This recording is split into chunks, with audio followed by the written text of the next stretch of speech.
We're with Jeffrey Weissman. He's an actor, a producer, an educator, a director, an all-around sort of man of the arts, a movie star in many ways, a star in my heart. I'm a legend in my own mind. But it's so great to have you here and have a chat with you, about the trade and the craft. It's great to be here. You've had this show for a little while. A little bit now, and it just keeps chugging along thanks to my wonderful crew. Nice. And the audience. In the audience, they're all sparkling and shining. And we love our audience. We love our audience. So you just flew in from Florida. Just last night, yes. Especially to be on this show. As a matter of fact, shortly after takeoff, we had so much turbulence and the plane got hit by lightning. Really? It really did. I saw the flash, heard the bang. I was like, and we lost our radar. Oh, God. Yeah, they finally got it rebooted, but it was a little hairy. No one really said anything. The stewardess came by and she was looking a little frazzled. I said, did that hit us? She went, yes. Oh, my God. Yeah, it was a little hairy. Well, I'm glad you made it. I'm glad you're here. Thank you. But you were doing one of the many characters you do in Florida as part of a Three Stooges team. Yeah. You were the Larry. Hiya, pal. Yeah, that's why my hair's like this right now. But I also, I dye it red, and I have red hair attached to a hat, so I don't have to shave the front of the head. Right. And I have a magnificent mow. I mean, to find a good mow these days, man, it's impossible. But Chris Dermick out of Los Angeles, fantastic mow, and our Curly flew in from Delaware. So we all converged because it was sort of a corporate gig. There was it's a 3 or 4 day auction of heavy machinery, dump trucks and bulldozers and so on and so forth. Three Stooges, of course. Yeah, they wanted to break it up. So we went in and announced Mo Howard's candidacy for the president. And, nice. It was a gig. As an actor, you got to diversify. I had a Hollywood career, and I would probably still be in Hollywood if traffic in LA wasn't so maddening. I know.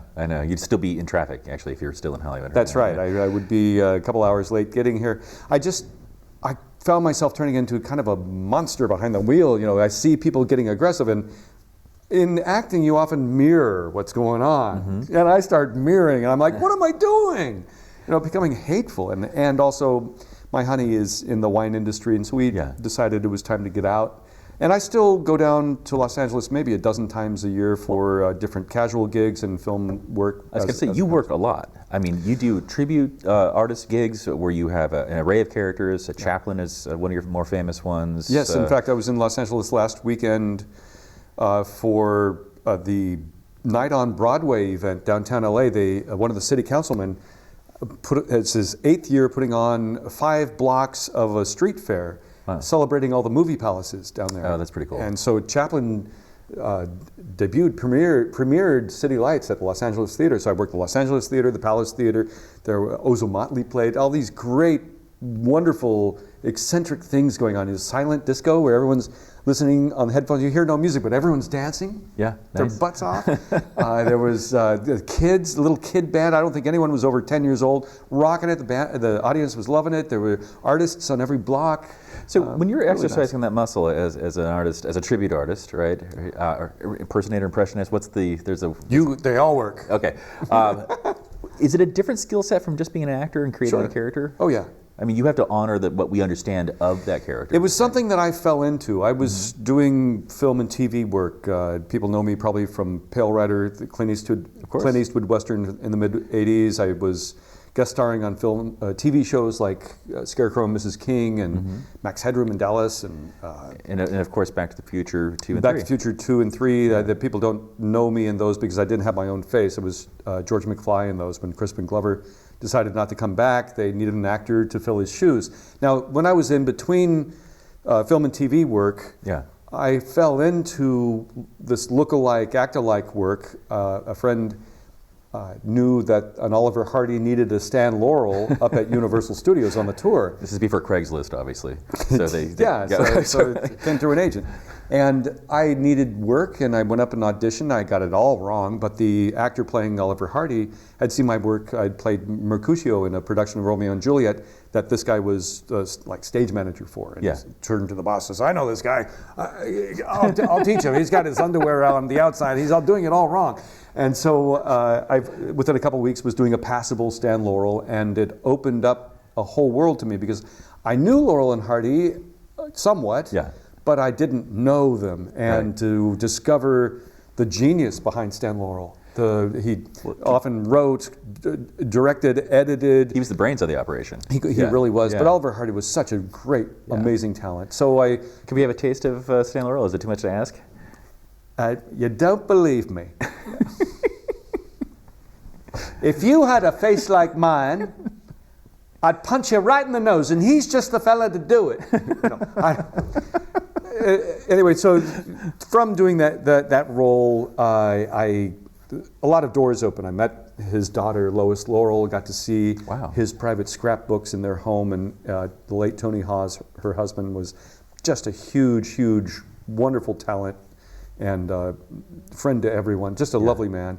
And then from there, events would take place like the centennial of Oliver Hardy's birthday and Hal Roach's birthday at Avalon. I represented Stan Laurel at that with my Oliver Hardy partner, and got to meet and become friends with Eleanor Keaton, Buster's widow, and Jack Oakey's widow, and eventually meet Nita Garvin, who co-starred as Stan's wife in several films. So you're in this world now. That's amazing. Dive right in, and a year after putting Stanley together, I put Charlie Chaplin together, and a year after that started playing Groucho Marx, and then eventually Larry Fine. And I have a Marx Brothers team, my Laurel and Hardy team, and we... Are you the Groucho in your Marx Brothers?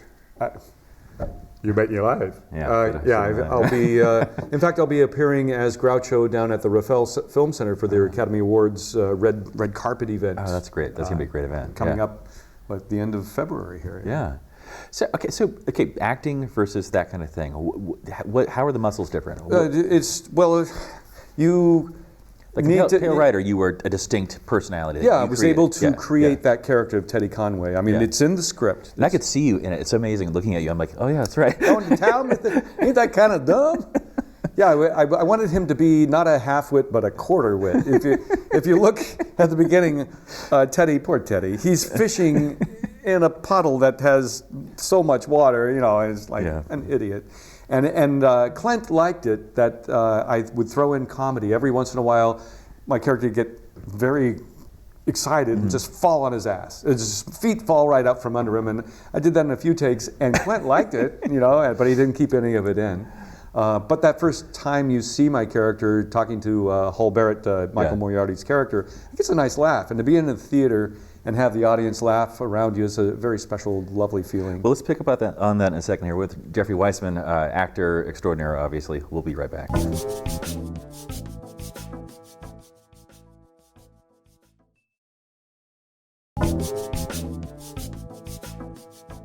And we're back with Jeffrey Weissman, actor from film, stage, here, there, and everywhere. Corporate gigs, everything. Got to diversify to make a living in this biz. Well, I want to talk about that in a second. But before we get to that, we left off on creating a character and versus interpreting an existing known personality. And you were talking about working with Clint Eastwood in Pale Rider and how you kind of created, you did create your character.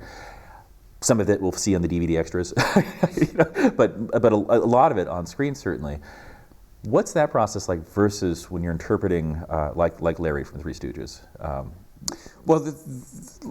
Chaplin, Larry, Groucho, Stanley, they all had this persona that they developed over the years through either vaudeville, music hall, or early sound, no sound and silent and sound films. And people want to celebrate those characters, so they'll fill in the rest if you get the essence. Michael Chekhov talks about finding the character gesture. Right. And for them, Stan Lee's character gesture is, which he stole.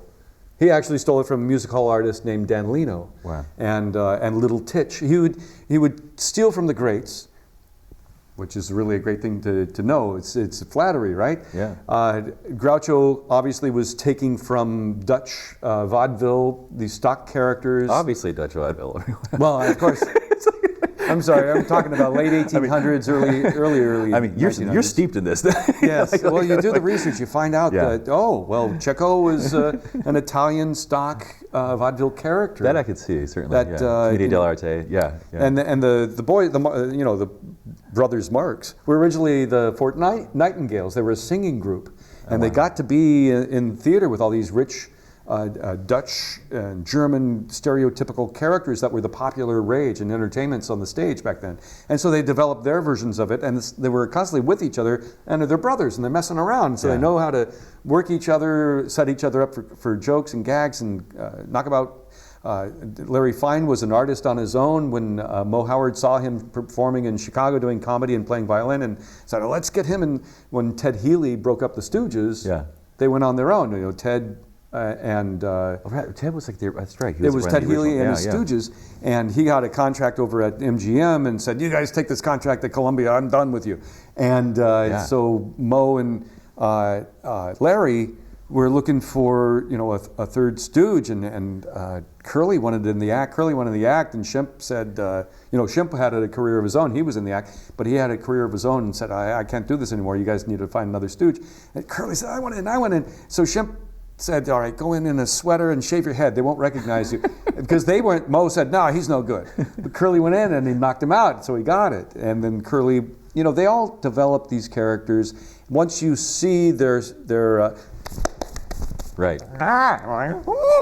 There's certain gestures, things that they do, that's what the people want to celebrate. Right. And so with that, it's basically stay in character and get those gestures, postures, and certain lines down that everyone loves and they embrace you. And then when I was working at theme parks, I learned how to greet in 15 different languages. Wow. So most people know a lot of these characters, and as you greet in their language as that character, they love you even more. So it's really nice. So they fill in the rest, as you're saying, they project. Yeah, whereas you're doing a character in a film, luckily, if it's written well, the character's in there, but you bring your own uniqueness to it, and then find the actions and things that support it. Your Stella Adler, your Meisner stuff, What If, and all the different elements for great acting. Whereas, though, doing reprising a role that another actor see, that's interesting to me. Started. Because there's that nexus where you're, in the particular case of Back to the Future 2, you are kind of doing both at once. You're doing a character interpretation as an actor, but you're also doing an interpretation of an existing character. Yes, and so I was given screen tests in the first film to study, and Crispin was very unique. I had done a film with him before he got the first Back to the Future film. I thought he was a fascinating actor. A little did I know what a jerk he is. But nonetheless... you heard it here first. Yeah. Oh, everyone knows. He's a nut. But he has such great physicality. Yeah. He has like, "Hey, you," he has this lumbering weight going forward and out and this offbeat stuff. And it was really fun to try to get that in my body and work with it. And then, luckily, I got to create a little bit when we went to the McFly household of 2015, which is now it's all in the past. Yeah. It used to be all in the future. Now it's all in the past. Anyway, but it's a different character, really, at that point. He's still George McFly, but he's now he's been successful as a writer. He's playing golf now. His back is. They of course wanted to obscure me as much as possible, not to point out that it was not the same actor. So, well, let's turn him upside down first to torture Crispin. Oh, it's not going to be Crispin. Let's torture him anyway. Right. And then 4 hours a day of makeup. And let's get him off screen as much as possible. So for 2 weeks I'm hanging upside down, and I was able to improvise a little bit. My head coming into the household of 2015 McFlys, my head is the same level of Marlene McFly, my granddaughter, being played by Michael J. Fox, and they put him in these orange hot pants that they stuffed. And while we're rehearsing, I'm like, "It's got a big pumpkin butt," and so it's. "Hey, what happened to you? How's Granddad's little pumpkin?" So I got to improvise something. There you go. I came up with something. What was that like, though, taking on, literally changing your face? I think with the producer's intention to fool the audience. Yeah. I mean... They had announced everyone from the original cast was coming back. Right. It was in Variety and Hollywood Reporter, and they called it Back to the Bank. Right. You know, and my agents really screwed up on that. They, you know, could have held out for great money and great billing. I had to negotiate my own billing with Robert Zemeckis, and that pissed the producers off. They wanted to keep me a secret. It was a mess. The whole thing was a mess. And Crispin, of course, sued because they made me up to look like him. Right. And they were going to lose, so And they that's just not your paid him problem. off to go away. That's not your problem that you look like him. That's their problem. That was their problem, but yeah. I was in the middle of all of it. Yeah. And it really didn't do much to help my career, except now. Yeah. Now there's cast reunions, and I've got an international following just because I was a part of those films, and it's lovely. It's I was all- going to say, you're a all about beloved the character. I fans. mean, you go everywhere. You did a cruise recently for the anniversary. Yeah, I did London Comic-Con last year. Yeah. We had 11 of the cast members, and we all signed a Gibson SG, and that auctioned off for $17,000, which went to Michael's charity. That's great. Yeah. And I told Michael then I was producing a cruise to raise money for the charity, and he was thrilled about that. And we went to the Caribbean with 7 of the cast and crew, and I put together a band made up of cast members from the the band from movies.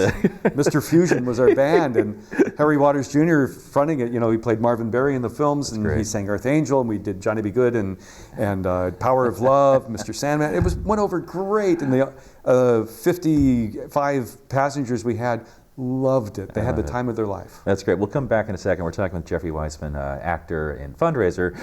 Yes. and we'll be back in a second.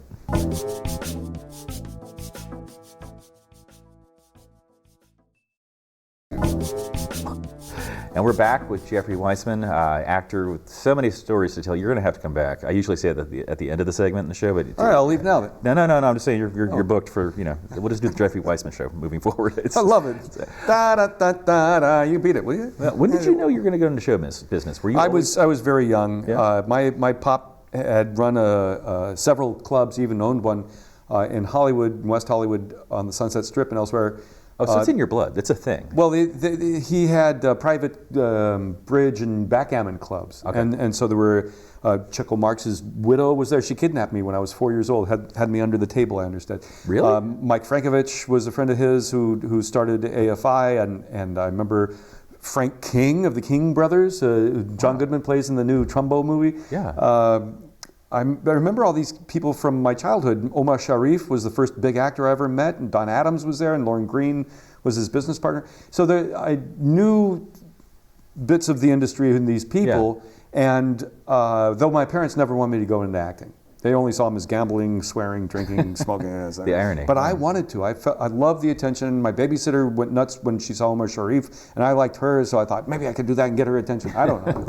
And you've married her now. no, she unfortunately passed away. It broke my heart. I always thought she'd marry my brother. Anyway, so I eventually, worked in school plays, junior high school, started taking it more seriously, even started doing the Renaissance fairs and Charles Dickens Christmas fairs. And I even got onto big movie sets by being an extra. Films like The Rose and FM and I Want to Hold Your Hand and Sgt. Pepper's Lonely Hearts Club Band. Oh my God, the Bee Gees movie? Yeah. That's incredible. Yeah, and wow. I loved it. At 7:30 in the morning, I'm like, is that pot? I go over to the makeup table, and Barry Gibbs is smoking, tobacco pot thing, and I'm like, what? And he offers me a hit. I'm like, I'm 17, sure. and Robin Gibbs comes over and says, hey, we just made #1 on Billboard with News of the World or whatever that record of theirs was. I was the first to congratulate him. It was great. That's great. And so eventually a casting director, or was it the artistic director, the Dorothy Chandler downtown, Gordon Hunt? Helen Hunt's dad, I forget who it was, Gordon Davidson. He said, you got talent, but you got to get some good training. Where do you think I should go? So he recommended ACT or Juilliard, and I couldn't get to the East Coast, so I came up here to go to ACT. Well, that's interesting. Okay, yeah. Alan Fletcher liked me, but I didn't get in right away, and finally I got in. Was there at the same time as Annette Bening and other greats, and then went to San Francisco State for intermediate training, and. Eventually, I fell into another opportunity to screen test for the lead in a motion picture back in Hollywood. And an agent from William Morris Agency, she had just gone on her own, pursued me because Martin Brest, who's the director of that project, recommended me to her. Interesting. I had gone to an open call, 500 guys, and I was the only one asked to have a screen test. Wow. So it was really thrilling. The film went into turnaround. Right. The Warren Oates, the only star attached to it, died. United Artists, MGM, couldn't agree on whether or not to get the film underway. Finally, it went underway. I screen tested Dana Carvey, Eric Stoltz, a lot of really great talents tested the same day I did. None of us got it. Matthew Broderick got it, but it what was the film? It was called The Genius, that later renamed War Games. Oh my God! Wow. And a year later, went up on Lady Hawk against Matthew again. Anyway, so I got this agent and moved back to Hollywood. And make a long story short, I'm, after 20 years of making a go of it down there, still acting, but mostly in independent projects and theater and some TV. And I'm teaching now. I give all my great experience both on large budget films and no budget independent films, and diversifying and doing voiceover and so on and so forth to students. I teach at Sonoma State, and I have a private class down in Sausalito, and I teach in San Francisco. I'll go to film festivals and expos and teach and do seminars all over the place. How has your acting influenced your teaching? I mean, besides the obvious know-how you've got. It's nice because sometimes I have a captive audience. Right. So I get my yeah-yeahs out. I use a lot of my experience. Example, I worked with John Lithgow on Twilight Zone movie. I worked with Michael J. Fox on the Back to the Future movies. Worked with Clint Eastwood on the Pale Rider Western. And those are 3 different types of technique that each one of those actors use. Right. And I can demonstrate how Clint puts everything at the end of his nose, how Michael is very much a formula actor, that comedy, that he honed that muscle from doing years of television and other comedy films. And he knows when it's not authentic or truthful. Right. He'll call a cut and say, I got to do it again. I'm not believing it myself. Or with Lithgow, how big and he needs to bring it down for film, but he's still full. All these different techniques. And I've studied really quite a few different techniques, from subjective personalizations and action technique, from Stella Adler and some Meisner, to this really incredible Zen approach that I use in my cold reading teachings. And it's great to share all these different techniques with the students, so they have things in their pocket, their homework done, so they can call on it when they need it on the set. What about improv? I mean, how do you teach improv? How do you teach being on your feet? It's not that hard. Yeah. No, there's you really just improvise the improv classes. There's great resources. The Del Close, Charna Halpern book, Truth and Comedy, and then Charna Halpern's follow-up, Art by Committee, which comes with a DVD with examples of these amazing improv techniques, Beer Shark Mice and all, Upright Citizens Brigade and all. There's a vast resource of bibliographies available. And then there's amazing games available from the theater sports world, and Keith Johnstone, his groundwork. I helped found Los Angeles Theater Sports 25 years ago, and they're still going, but they now have evolved into a long-form company. Right. So they'll take one suggestion and do a 3-hour-long Sondheim musical, or Amazing. Jane Austen,